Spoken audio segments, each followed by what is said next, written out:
Assalamualaikum warahmatullahi wabarakatuh. Ya, anak-anakku yang berbahagia, selamat bertemu kembali di channel Bapak ini, yaitu channel yang hadir dalam rangka efektivitas pembelajaran kita selama PJJ.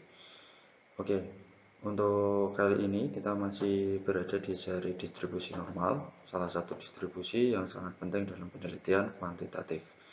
Oke, pada kesempatan kali ini saya akan menjelaskan mengenai inverse distribusi normal. Oke, apa itu inverse distribusi normal? Silahkan saksikan video ini sampai selesai biar nggak gagal paham. Oke anak-anakku, ya, sebelum kita lebih lanjut ke inverse distribusi normal, ya kita perhatikan kembali tentang alur penyelesaian untuk distribusi normal ya. Mulai dari pertanyaan itu nanti kita akan menghasilkan X, yaitu variabel acak X, dari mana variabel acak X ini harus ditransformasikan lewat rumus Z sama dengan X min mu dibagi sigma, sehingga kita dapatkan dalam bentuk normal. Normal ini kita harus transformasikan lagi dalam bentuk tabel normal baku, sehingga barulah kita dapat probabilitas Z kurang dari Z, ya, probabilitas daerah di bawah kurva. Oke, ngomong-ngomong luas daerah di bawah kurva, kemarin kita bagi menjadi beberapa bagian ya, 3 bagian kalau nggak salah. Oke, yang pertama yaitu adalah luas arsiran di bawah kurva di sebelah kiri, di mana arsiran di sebelah kiri ini bisa kita langsung gunakan tabel untuk menyelesaikan luas daerah di sebelah kiri. Oke, ini luas bagian di antara, yaitu kita harus mengurangkan luas daerah yang besar dikurangi luas daerah yang kecil. Yang terakhir ini adalah luas arsiran yang berada di sebelah kanan kurva ya. Nah, luas arsiran di sebelah kanan ini kita bisa cari dengan mengurangkan 1 ya, 1 dikurangi probabilitas kurang dari Z1 ya, atau probabilitas sebelah kiri. Nah, silahkan ingatkan kembali tentang 3 daerah arsiran di bawah kurva ini. Oke, pada kesempatan kali ini kita awali dengan contoh kasus, yaitu contohnya adalah PT Gunung Sari ingin membuat suatu kelas mutu baru untuk mangga, yaitu yang bermutu super ya, super. Mutu ini merupakan 12,5% dari mutu buah mangga terbaiknya. Oke, rata-rata berat buah mangga pada saat ini adalah 350 gram dengan standar deviasi adalah 50 gram. Berapa berat mangga minimal untuk bisa masuk ke kelas mutu super tersebut? Nah, jadi di sini PT Gunung Sari mau membuat kelas mutu super itu diprediksi di sekitaran 12,5% ya. Nah, jadi di sini kalau kita perhatikan dari pertanyaannya, maka muncul yang namanya variabel acak. Sementara variabel acak di sini yaitu berat mangga ini masih menjadi pertanyaan yang ditanyakan. Ya, jadi berapa berat mangga? Nah, jadi X-nya di sini adalah yang ditanyakan. Kalau kemarin X-nya sudah ada, kita hanya tinggal mencari probabilitas. Ya, sementara ini kita balik ya. Dari kalau kemarin itu dari X dapat Z dapat probabilitas, maka sekarang kita bagaimana caranya untuk mencari X. Artinya di sini ada pembalikan alur cerita ya, atau yang namanya inverse. Oke. Ada beberapa istilah daerah arsiran variabel acak yang perlu kalian pahami dalam inverse ini ya, dalam contoh kasus ini. Oke, yang pertama saya punya daerah variabel kurva distribusi normal seperti gambar, dibatasi dengan 2 daerah yaitu Z1 dan Z2. Oke ya. Nah, saya awali dengan daerah yang pertama yang saya tampilkan adalah daerah yang berada di sebelah kanan. Nah, daerah sebelah kanan ini menunjukkan daerah terbaik, tertinggi, atau lebih dari. Nah, caranya seperti itu ya. Kalau mau mengidentifikasi daerahnya itu berada di mana ya. Daerah sebelah kanan itu diidentikan dengan daerah yang paling baik, paling tinggi, dan lebih dari. Sementara yang kuning ini adalah daerah di antara. Di sebelah kiri Z1 ini adalah daerah terjelek, terendah, dan kurang dari. Jadi angka-angka, nilai-nilai yang jelek itu ngumpulnya itu di sebelah kiri. Sementara nilai-nilai yang baik itu ngumpulnya di sebelah kanan. Gitu ya. Misal kita daftar nilai dari satu kelas, itu ada yang 40, 30, 20, nah itu berada di sebelah kiri. Sementara nilai-nilai 90, 80, 100 itu berada di sebelah kanan. Itu ya. Nah, itu pasti seperti itu untuk distribusi normal. Nah, padahal ya, lagi-lagi yang ada di tabel itu hanyalah daerah yang warna biru ini atau daerah yang daerah yang berada di sebelah kiri kurva normal. Nah, jadi kalian harus mensiasati ketika kalian nanti mendapatkan daerah-daerah yang terbaik, tertinggi, dan lebih dari itu. Oke, ngomong-ngomong inverse distribusi normal, kita awali aja dengan contohnya, yaitu misal di sini saya memiliki luas daerah yang sudah ditetapkan luas daerahnya gitu, probabilitasnya, aturannya sudah ditetapkan bahwa luas daerah ini yang warna biru ini adalah sebesar 0,0104 atau 1,04%. Nah, jadi luas daerah ini itu adalah 1,04% dari seluruh probabilitas. Nah, di sini karena ini berada di sebelah kiri arsirannya, maka ini identik sekali dengan tabel ini ya. Nah, dengan tabel. Nah, jadi nilai 0,0104 ini bukan batas ya, ini luas daerah. Sementara luas daerah itu kalau kita lihat tabel, itu adalah daerah yang berada di tengah-tengah tabel. Nah, jadi perhatikan ya, daerah di tengah-tengah tabel ini adalah luas daerah. Sementara luas daerah itu adalah probabilitas. Probabilitas dituliskan dalam bentuk matematikanya itu adalah desimal atau tidak persentase.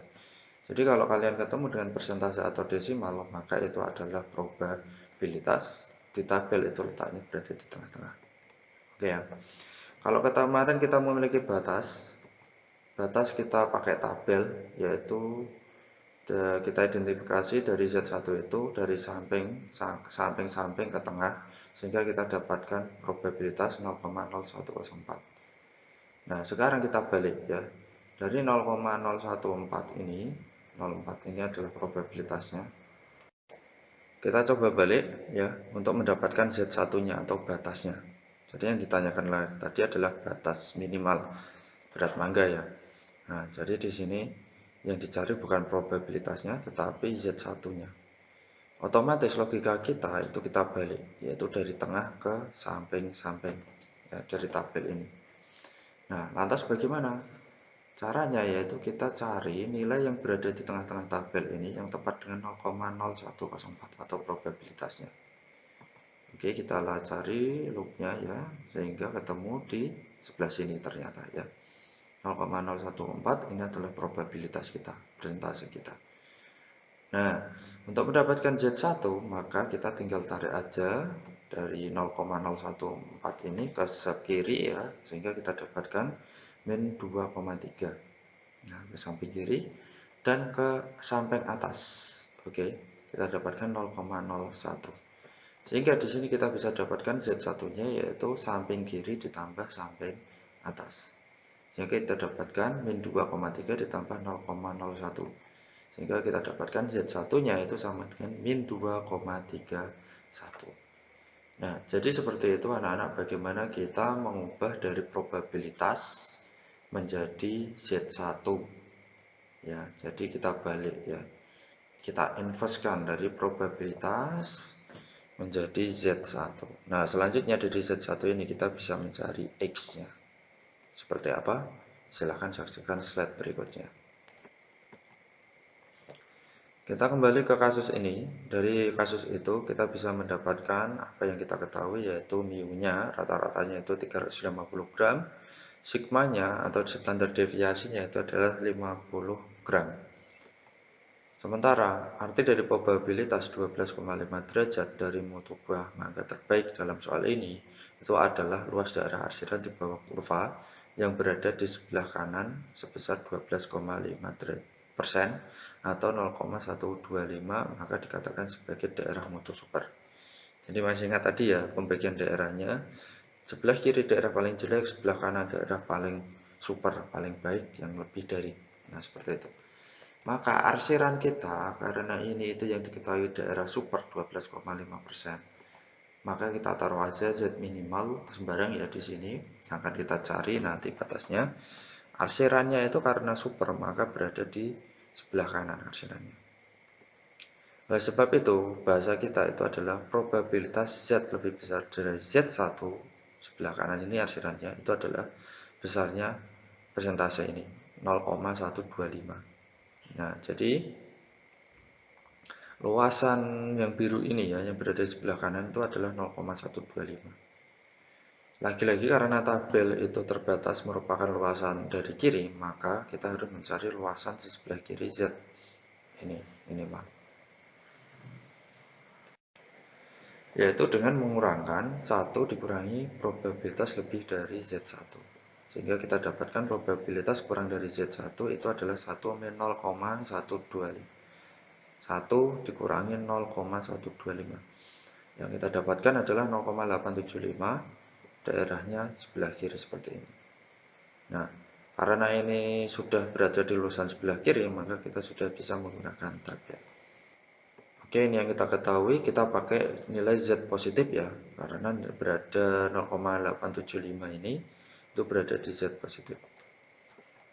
Oke, yang pertama yaitu menentukan nilai Z1 dulu. Caranya seperti tadi ya, kita cari di bagian tengah tabel ini yang merupakan nilainya 0,875 atau probabilitasnya. Oh, ternyata yang kita dapatkan itu adalah 0,8749.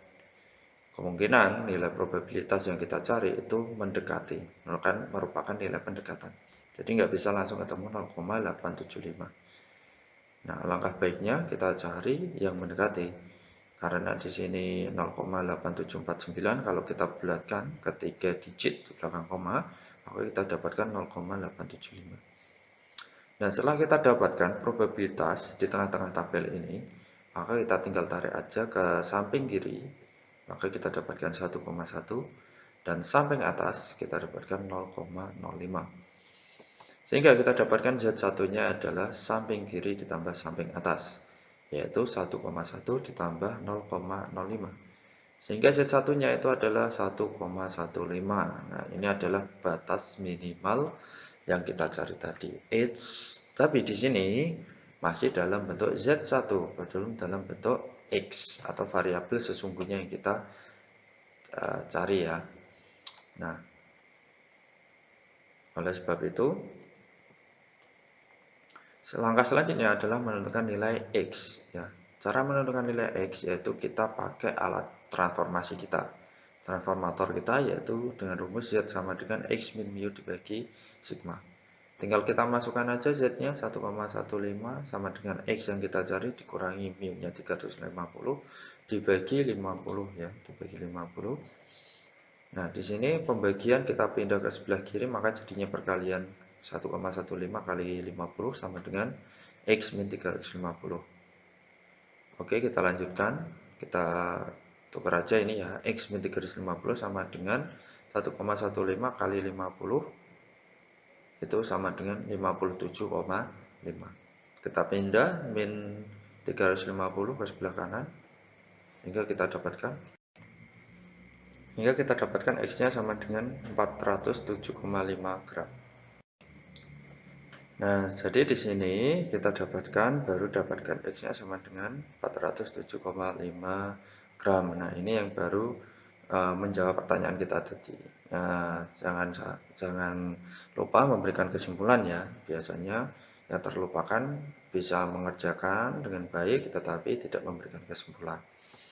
Nah, jadi kesimpulannya adalah jadi berat buah mangga minimal yang dapat dimasukkan ke dalam kelas super itu seberat 407,5 gram.